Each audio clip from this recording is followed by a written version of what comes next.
Hello, welcome back again. আমরা এই সেশনে শিখবো হচ্ছে জেনারেল ট্রানজাকশন, যে আপনি একজন কাস্টমার থেকে টাকা রিসিভ করবেন কিভাবে, একজন ভেন্ডরকে পেমেন্ট করবেন বা স্যালারি পেমেন্ট করবেন, হাউস রেন্ট পেমেন্ট করবেন, ইলেকট্রিসিটি বিল, এসব পেমেন্ট, বিভিন্ন ধরনের পেমেন্ট, এবং ক্যাশ থেকে ব্যাংকে টাকা ট্রান্সফার করবেন বা বিকাশে টাকা রিসিভ করবেন কিভাবে, বা ডেপ্রিসিয়েশন দিবেন কিভাবে, এই জিনিসগুলো আমরা মূলত করব। আমি একটু আমার স্ক্রিনে এক পাশে রেখে দেই যেন আমি ভুলে না যাই। আচ্ছা, এখন আমরা এই কাজটির জন্য আমরা চলে যাব হচ্ছে প্রথমেই অ্যাকাউন্টস মেনুতে যাচ্ছি। অ্যাকাউন্টস মেনুতে গিয়ে আমার লেজার গুলো আছে কিনা আমি সেটা দেখবো। তো আমি একটু স্ক্রিনটাকে ছোট করে নিই। ওকে, 90%। লেজার, ফার্স্ট অফ অল, আমি এর আগের সেশনে বলেছিলাম যে বিকাশ ব্যাংক এগুলো অ্যাড করার জন্য আমি এই সেশনে বলবো, এই কথা দিয়েছিলাম তো বলছি এবং দেখাচ্ছি। নতুন একটি লেজার তৈরি করার জন্য ব্যাংকের লেজার, বিকাশের লেজার, বা যে কোনো এক্সপেন্সের লেজার, অ্যাসেটের লেজার, আপনি কারো কাছ থেকে লোন নিয়েছেন সেই লেজার এখান থেকে করতে হবে। লেজার মানে একটা অ্যাকাউন্ট, তো একটি হিসাবের নাম। তো আমি এখন করব, ধরেন ব্র্যাক ব্যাংকের সাথে আমাদের ট্রানজেকশন হয়, ব্র্যাক ব্যাংকের অ্যাকাউন্ট নাম্বার এরকম এভাবে লিখতে হয় আর কি। তারপর প্যারেন্ট, এখানেই হচ্ছে উপরের যে নামটি, একটি লেজারের নাম, এটি যে একটি ব্যাংক অ্যাকাউন্ট, এটিকে দেখিয়ে দিতে হবে এখানে মূলত। ব্যাংক অ্যাকাউন্টস, ব্যাংক অ্যাকাউন্টস, তাহলে এটি ব্যাংক অ্যাকাউন্টস হিসেবে ট্রিট হবে। এবার এখানে একটি অপশন আছে, আপনি, এটি চমৎকার একটি বিষয় যে এই যে ব্যাংক অ্যাকাউন্ট, এটা কখনো তো নেগেটিভ হওয়া উচিত না, কিন্তু অনেক ইউজার কি করেন যে আচ্ছা ঠিক আছে রিসিপ্টটা পরে দেখাবো, আগে পেমেন্টটা দেখিয়ে নেই। এরকমটা করতে গিয়ে ব্যাংকের লেজার বা ক্যাশের লেজারকে উনি নেগেটিভ করে ফেলেন। এইটা যদি দেন আর নেগেটিভ হবে না, ব্লক নেগেটিভ হয়ে যাবে। তো ক্যাশ, বিকাশ, ব্যাংক এসবের ক্ষেত্রে এই অপশনটাকে আপনি ব্লক দিয়ে রাখতে পারেন, এনাবল করে রাখতে পারেন, তাহলে আপনার সিস্টেমটা ভালো থাকবে, আপনার অ্যাকাউন্টিং সিস্টেমটা সব সময় মোটামুটি একটা কন্ট্রোলে থাকবে। তাহলে আমি একটি ব্রেক ব্যাংক করলাম, প্রয়োজনে আরেকটি বিকাশ করে ফেলবো প্রয়োজনে একটু পরে। আচ্ছা, এইবার হচ্ছে আমরা জেনারেল ট্রানজেকশনে যাবো। আমরা কিন্তু সেলস পারচেজ দেখেছি এর আগে দুইটা সেশনে। জেনারেল ট্রানজেকশনে আমরা প্রথমেই একটি, যেহেতু পেমেন্ট আছে, প্রথমে একটি পেমেন্টে যাব। এই পেমেন্ট দেখেন, এর আগে পর্যন্ত দুটো পেমেন্ট যেটি আমি ওই যে পারচেজ থেকে করেছিলাম, পারচেজের ওখান থেকে পেমেন্ট অপশনে গিয়ে এইখানে এসে করি নাই। ও ব্যাকএন্ডে একটি পেমেন্ট ভাউচার তৈরি করে নেবে, আপনাদের মনে আছে বলো, 7,000 63,000 দিয়ে দুইটা ভাউচার ওখান থেকে হয়েছিল। তো এটা ব্যাকএন্ডে যে ভাউচার জেনারেট করে, এটা এখান থেকে অটোমেটিক হয়ে যায়, আর এবং সেটা ওই পারচেজের সাথে লিঙ্ক হয়ে যায়। এখন আমি নতুন একটি পেমেন্ট করব, জাস্ট ক্রিয়েটে ক্লিক করে। আমি কোনো ভেন্ডর পেমেন্ট করছি না, আমি জাস্ট হচ্ছে ধরেন এন্টারটেনমেন্ট, আপনার অফিসে রোজ এন্টারটেনমেন্ট খাওয়া হয়, সেই খাওয়ার বিল যদি এরকম হয় 2,000 টাকা, আর এটা যদি দিতে হয় ক্যাশ ইন হ্যান্ড থেকে দিলেন, কোনো সমস্যা নেই, ন্যারেশন দিলেন যে গেস্ট গেস্ট এন্টারটেনমেন্ট বা অফিসে রেগুলার এন্টারটেনমেন্ট, কোনো অসুবিধা নাই।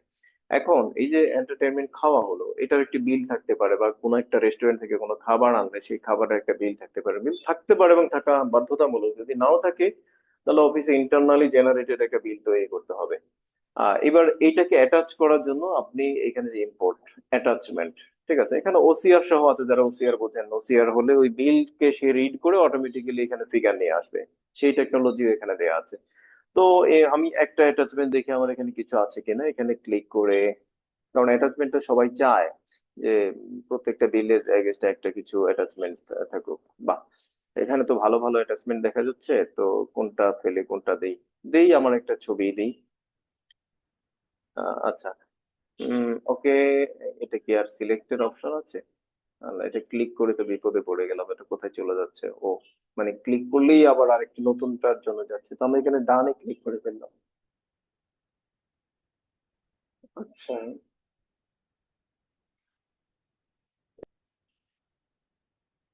আচ্ছা, what ever the attachment is আমরা করলাম আর কি, এবার সেভ বাটনে ক্লিক করি। আচ্ছা, এইভাবে পেমেন্ট করে ফেললেন। রিসিট একই রকম, আমি ক্রিয়েটে যাচ্ছি, নিউ ক্রিয়েট, এবার রিসিভ ফ্রম, কার কাছ থেকে রিসিভ করব, ধরেন যদি কাস্টমারের কাছ থেকে রিসিভ করি, কাস্টমারের কাছ থেকে রিসিভ করলে আমি দেখি এখানে কোনো গ্রুপ আছে কিনা, না নাই, তাহলে কাস্টমারের নাম আপনি দিয়ে দিবেন। আর সরাসরি ধরুন আমাদের সোহেল আহমেদ একজন কাস্টমার ছিলেন, যার কাছে আমরা 3,80,000 টাকা পাই, এখন আমি 80,000 টাকা রিসিভ করছি। 80,000, রিসিভড ইন, আপনি ব্যাংকে টাকাটা উনি ব্যাংকে জমা করে দিলেন। এবার ব্যাংকের যে ডিপোজিট স্লিপটা এখানে ইম্পোর্ট অ্যাটাচমেন্ট দিয়ে সেই ডিপোজিট স্লিপটা তো অবশ্যই উনি আপনাকে দিবেন যে টাকা জমা দিছে, অথবা চেক জমা দিলে সেই চেকের একটা ফটোকপি উনি দিবেন, যেটাই হোক ডিপোজিট স্লিপেও সেটা থাকবে। আচ্ছা, এটা তাহলে পেমেন্টও, একটা পেমেন্ট করলাম, একটা রিসিট করলাম, ঠিক আছে। দেন হচ্ছে সেলস পারচেজ আমরা ওখান থেকে দেখেছি, এখানে আর এখানে হচ্ছে ওই যে অলরেডি যেই করা সেলস গুলো আছে এটা এখানে ভাউচার মোডে দেখায়, মানে ডেবিট ক্রেডিট মোডে। এই মেনুটা মূলত অ্যাকাউন্টেন্টদের জন্য, ঠিক আছে। তো ওনারা এখান থেকে দেখে নিতে পারবে সবকিছু। আর এগুলো সেলস ভাউচার, মানে যারা ইনভেন্টরি ইউজ করে না বাট সেলস করতে চায় তাদের জন্য সেলসটা অ্যাকাউন্টিং মোডে সেলস করার অপশন আছে। এখন আমরা দেখবো যে ব্র্যাক ব্যাংকে আমার টাকা কিছু ঢুকেছে 80,000, আমি সেখান থেকে 50,000 টাকা হচ্ছে উইথড্র করবো। এই যে ডিপোজিট এবং উইথড্র, তো ক্রিয়েটে দিলাম উইথড্র ফ্রম ব্র্যাক ব্যাংক 50,000। আমরা পরে ব্র্যাক ব্যাংকের স্টেটমেন্টটা দেখবো যে 80,000 থেকে 50,000 গেলে ওখানে 30,000 টাকা থাকবে। ডিপোজিট ইন, কোথায় টাকাটা ডিপোজিট ডিপোজিট করবো? ক্যাশ ইন হ্যান্ড, ক্যাশে নিয়ে আসবো আর কি, ডিপোজিট বলতে ক্যাশে নিয়ে আসা।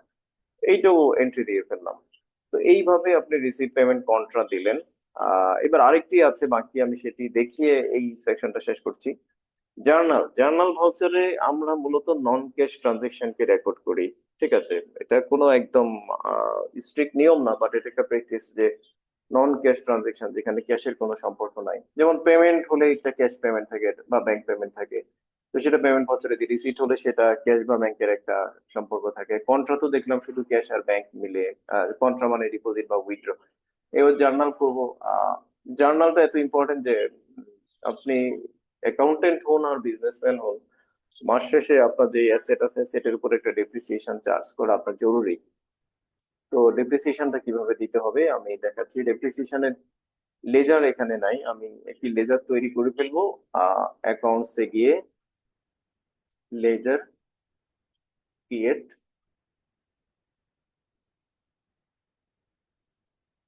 Depreciation expense.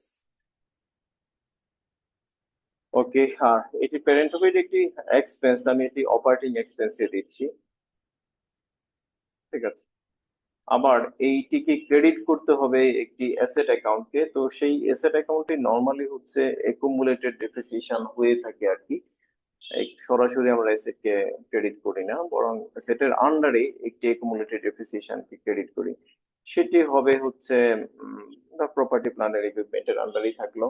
এটি আসলে অনেক ডিটেলে এখানেও বলার অনেক কিছু আছে, কিন্তু ডিটেলে যাচ্ছি না।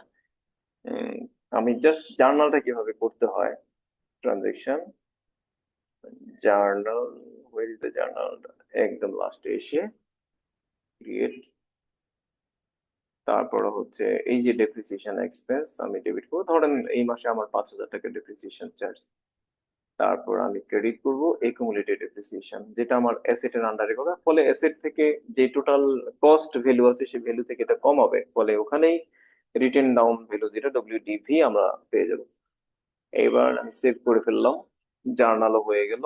নাও অল ট্রানজেকশনে ক্লিক করেন, আপনি যত ট্রানজেকশন করেছেন এখানে সব পাবেন। This is a day book basically. তারপর পেমেন্ট, পেমেন্ট যা করেছেন, রিসিট তো একটাই করেছেন, আগেরও একটা ছিল। তারপর এইভাবে আর কি সবগুলো পাবেন। এখন হচ্ছে একটু রিপোর্ট দেখার পালা। আমি দেখি আমার নোটে আর কি কি রেখেছি, মানে যতগুলো নোটে রাখি পরে হচ্ছে ভুলে যায়। যেমন একটি বিকাশের অ্যাকাউন্ট তৈরি করা আমার দরকার ছিল, যে আমি আমার কোনো একজন ক্লায়েন্ট টাকা বিকাশ করে দিলেন। তো বিকাশের অ্যাকাউন্টটি করার জন্য আমরা প্রথমেই যে কোনো লেজার নতুন তৈরি করার জন্য অ্যাকাউন্টসে যাব, লেজারে যাব।